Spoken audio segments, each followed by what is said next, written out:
सत्य श्री ओम। जय ज्वाला मैया की, जय दुर्गा माता की। साधकों, आज हम दूसरी माता ब्रह्मचारिणी की कथा आपके सामने लेकर के प्रस्तुत कर रहे हैं। माता ब्रह्मचारिणी की पूजा नवरात्र के दूसरे दिन होती है। उसी माता ब्रह्मचारिणी के बारे में हम आपको सुनाएंगे। उनकी कैसे पूजा होती है और उनकी क्या कथा है, क्या रूप है, क्या उनका मंत्र है। तो ध्यान से सुनिए। अगर हमारी यह प्रस्तुति पसंद आए तो कृपा करके लाइक करें, कमेंट करें और सब्सक्राइब करें। सब्सक्राइब करने में आपका कोई पैसा नहीं लगता है। तो चलते हैं माता ब्रह्मचारिणी की कथा। माता ब्रह्मचारिणी देवी दुर्गा के 9 रूपों में आदित्य स्वरूप मानी जाती है। वे तपस्या और संयम की अधिष्ठात्री देवी है। उनकी कथा हमें धैर्य, त्याग और आत्म संयम का संदेश देती है। माता ब्रह्मचारिणी का स्वरूप अत्यंत तेजस्वी और दिव्य है।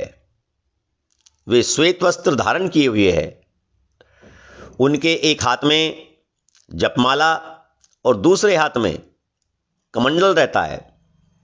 वे सदैव तपस्या में लीन रहती हैं। इस कारण उन्हें ब्रह्मचारिणी कहा जाता है। पूर्व जन्म और शिव से विवाह की इच्छा। एक पौराणिक कथा के अनुसार माता ब्रह्मचारिणी का पूर्व जन्म राजा दक्ष की कन्या सती के रूप में हुआ था। सती ने भगवान शिव को पति रूप में प्राप्त करने के लिए कठोर तपस्या की थी।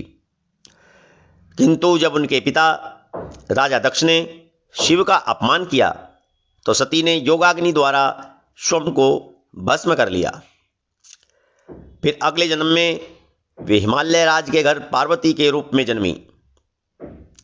नारद मुनि के मार्गदर्शन से उन्हें ज्ञात हुआ कि वे पूर्व जन्म में भगवान शिव की पत्नी थी और इस जन्म में भी उन्हें शिव को ही पति रूप में प्राप्त करना है। अतः माता पार्वती ने भगवान शिव को प्राप्त करने के लिए कठोर तपस्या करने का निश्चय किया। माता ब्रह्मचारिणी ने हजारों वर्षों कठिन तप किया।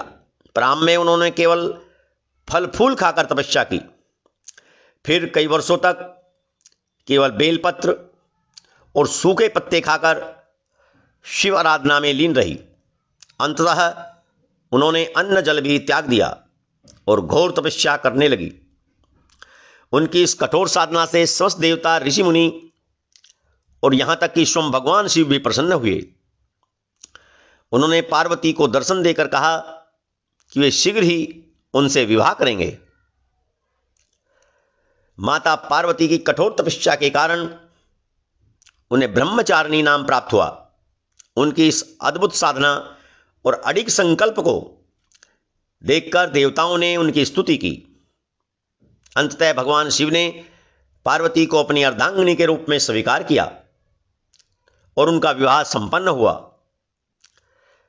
माता ब्रह्मचारिणी की उपासना नवरात्रि के दूसरे दिन की जाती है।